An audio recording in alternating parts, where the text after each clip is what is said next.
Bonjour à tous et bienvenue sur ce nouveau tutoriel proposé par le service communication de l'Université Paris-Nanterre. Aujourd'hui, nous allons apprendre ensemble comment personnaliser sa signature email. Afin de respecter la charte graphique de l'université, le service communication met à votre disposition une signature email à configurer via votre messagerie Thunderbird. Pour ce faire, rendez-vous sur le site du service communication à l'adresse communication.u-paris10.fr. Une fois sur la page d'accueil, vous allez pouvoir cliquer sur la rubrique Charte graphique, puis sur la sous-rubrique Signature email. Sur cette nouvelle page, vous allez pouvoir sélectionner la catégorie souhaitée en fonction de vos besoins, services communs et centraux, UFR et institut ou école doctorale. Enfin, il ne vous reste plus qu'à télécharger votre gabarit de signature. Une boîte de dialogue s'ouvre, sélectionnez Enregistrer le fichier, puis cliquez sur OK. Attention à bien vérifier l'emplacement d'enregistrement pour pouvoir facilement retrouver le fichier par la suite. Vous avez terminé la première étape, vous devez à présent vous rendre sur votre messagerie Thunderbird. La deuxième étape peut donc débuter. Alors dans un premier temps, vous allez pouvoir dans la barre de tâches principale sélectionner Outils, puis vous allez cliquer sur Paramètres des comptes.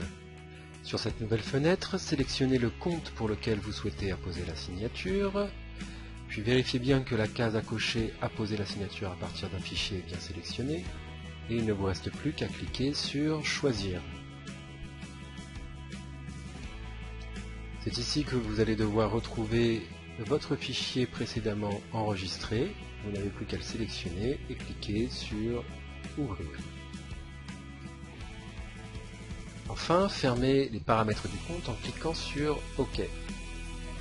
La troisième étape consiste à faire comme si vous alliez rédiger un nouveau mail. Cliquez sur Écrire. La signature par défaut non personnalisée s'affiche dans la fenêtre de rédaction de messages. Il ne vous reste plus qu'à la personnaliser avec vos propres informations. Votre nom, votre prénom, votre fonction bien évidemment, le service ou la composante de rattachement. Vous pouvez même éventuellement rajouter un pôle si cela est nécessaire, votre numéro de téléphone, votre bâtiment et votre bureau éventuellement, ainsi que le site internet de votre structure. Une fois cette personnalisation finalisée, il ne vous reste plus qu'à cliquer sur Fichier, puis Enregistrer comme un fichier. Attention, nous vous conseillons de bien définir le nom ainsi que l'emplacement de votre signature mail afin de ne plus avoir à la modifier par la suite. Cliquez sur Enregistrer. Il ne vous reste plus qu'à fermer votre mail temporaire et la troisième étape est donc terminée. Pour cette quatrième et dernière étape, il ne vous reste plus qu'à réitérer l'étape numéro 2 en allant sélectionner Outils, Paramètres du compte.